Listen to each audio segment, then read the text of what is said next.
இங்க ஒரு பொண்ணு ரெஸ்ட் ரூம்ல ஃப்ரெண்டுக்கு மெசேஜ் பண்ணிட்டு இருக்கும் போது ப்ளீஸ் கால் மீன்னு போட்டுருவா. மெசேஜ்னா போட்டதுக்கு அப்புறம் ஹேண்ட் வாஷ் பண்ற இடத்துல போனை வைக்கிறா. அவ மேக்கப் பண்ணிட்டு இருக்கும் போது போன் வைப்ரேட் ஆகி டஸ்ட்பின்குள்ள விழுந்துருது. அந்த போனை எடுக்க போறப்ப ஒரு வேக்சின், அதாவது ஒரு ஊசி அவளோட கையில குத்திடுது. அந்த ஊசியை கையில இருந்து பொறுமையா எடுத்துட்டு அந்த ஊசியோட நேம பாக்குறா. ட்ரைபோ வேக்சின் இருக்கு.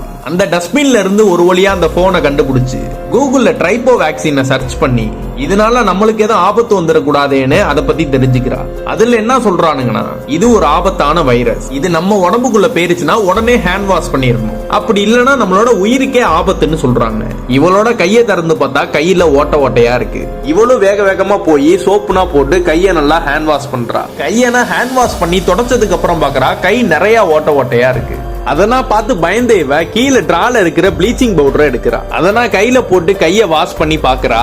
அந்த கையும் நார்மல் ஆயிருது. அந்த வீடியோல இன்னொன்னு சொல்றாங்க, உங்களுக்கே தெரியாம உங்க இடத்துல நிறைய பரவி இருக்கும்னு. அவளும் அவளோட கையில பாக்குறா, அதே மாதிரி பரவி இருக்கு. அதெல்லாம் பார்த்து ரொம்ப பயந்துட்டு அந்த டாய்லெட் கதவை தட்டுறா. ஆனா உள்ள எவன் இருக்கான்னு தெரியல, திறக்கவே மாட்டான். அவளுக்கு அதே சமயத்துல கண்ணு வேற வலிக்க ஆரம்பிக்குது. கண்ணாடியில போய் பார்க்கலாமேன்னு பார்த்தா அந்த வைரஸ் கண்ணுலயும் பரவி இருக்கு. திரும்பவும் நல்லா கதறிட்டு அந்த டாய்லெட் கதவை தட்டுறா. அவன் திறக்கவே மாட்டான். அந்த வீடியோலயும் இந்த வைரஸ் வந்தா உடனே டாக்டரை போய் பார்க்கணும், உடம்பு ஃபுல்லா பரவிருச்சுன்னா அவங்க கண்டிப்பா இறந்துருவாங்கன்னு சொல்றாங்க. இவ ரொம்ப வெக்ஸ் ஆகி அழுதுகிட்டே ஒரு இடத்துல உட்கார்ந்துருக்கா. அங்க உள்ள டோரும் பொறுமையா திறக்குது. இவ யாருன்னு போய் பார்க்கலாமேன்னு பாக்குறா.